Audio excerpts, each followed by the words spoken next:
अगर किसी को पुरुषार्थ करना है, अपने को संपन्न संपूर्ण बनाना है, तो उसकी अच्छी स्टडी करे, उसका स्वरूप बने, उसको अपने चिंतन में लाए। बाकी अभी कोई बाबा आकर के नया ज्ञान सुनाना शुरू करेगा क्या फिर से? और बाकी रही नई आत्माएं जो आ रही हैं इस समय, शायद आपको मालूम है इस लॉकडाउन के अंदर बाबा ने इस साइंस के साधनों द्वारा बहुत अच्छी अच्छी सेवाएं कराई हैं। बहुत सारे लोग जो डिप्रेशन में जा रहे थे, जिनके पास समय निकला, जो ऑफिस में नहीं जाते, बिजनेस में नहीं जाते, घरों में बैठे थे, उन्होंने ऑनलाइन कोर्सेज किए हैं। और कोर्स कहने के बाद मुरली सुनना शुरू कर दिया।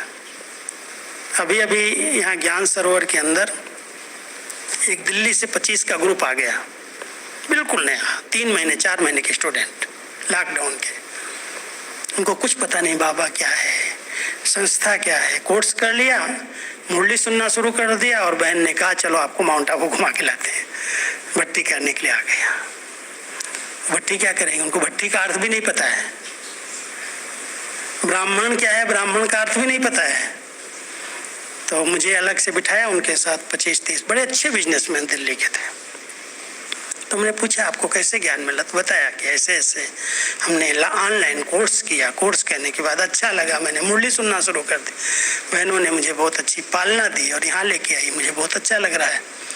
अब बाबा ऐसी ऐसी सेवाएं करा रहा है गुप्त रीति से, जिनको बाबा को अपना बनाना है, वर्षा देना है, वो बच्चे निकल रहे हैं और उनकी पालना बाबा को करनी है। उनको अच्छे अनुभव होना, उनको तो पता ही नहीं बाबा का क्या पाठ चला है, कैसे चला है, उनको ख्याल नहीं चलता है।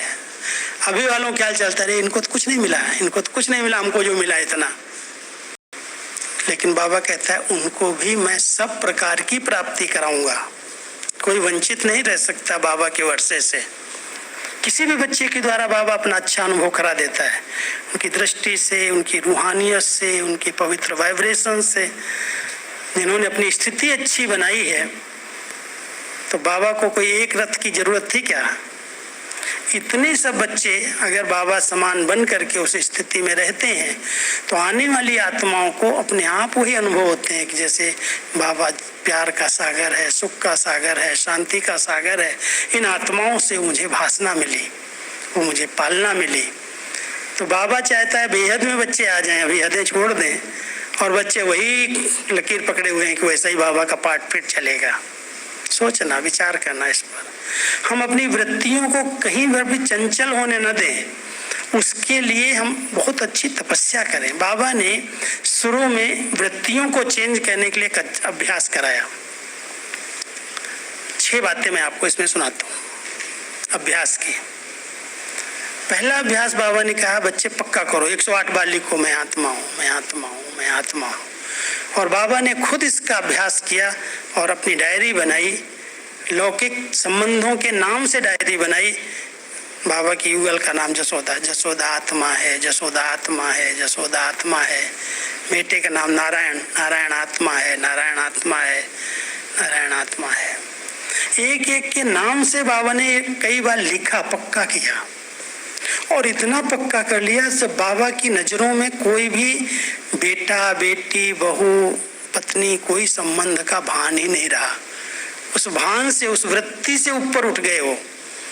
आत्मा का ऐसा पाठ पक्का कर लिया। हम सबको बाबा पढ़ा रहा है, लेकिन हम थोड़ा अलबेले चल रहे हैं, ठीक है। अगर हम अपनी रूहानियत को बढ़ाना चाहते हैं, दैहिक संबंधों से ऊपर उठना चाहते हैं, कोई भी मुझे लौकिक संबंध की नज़र से न देखे, उनकी नज़रें बदल जाएं, उनका दृष्टिकोण बदल जाए, उसके लिए हमें बहुत अच्छी तरह से देखने का, चिंतन का एक अच्छा अभ्यास करना है। मैं आत्मा हूँ, ये आत्मा है, ये आत्मा है, ये आत्मा। अंदर धुन लग जाए। और आत्मा का जो निजी गुण है, शांति, प्रेम, पवित्रता, सुख, वो आत्मा के नयनों से, उसके चलने से, उसके व्यवहार से आत्मा के 7 गुण दिखाई देने लगे। आत्मा समझना माना क्या? एक बिंदु समझना क्या?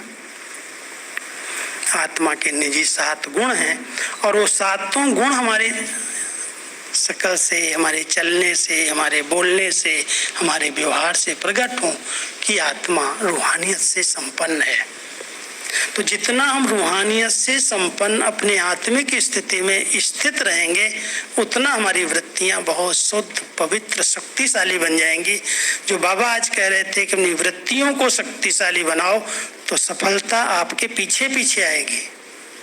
अगर ये वृत्ति किसी की बन जाए रूहानियत की, तो उसके वाइब्रेशन कैसे होंगे, उसका देखना कैसा होगा, उसका बोलना कैसा होगा, उसका व्यवहार कैसा होगा।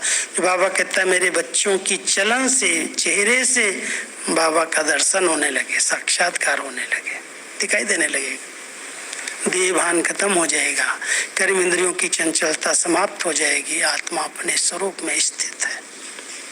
तो पहला अभ्यास करके देखो, कुछ दिन करके देखो।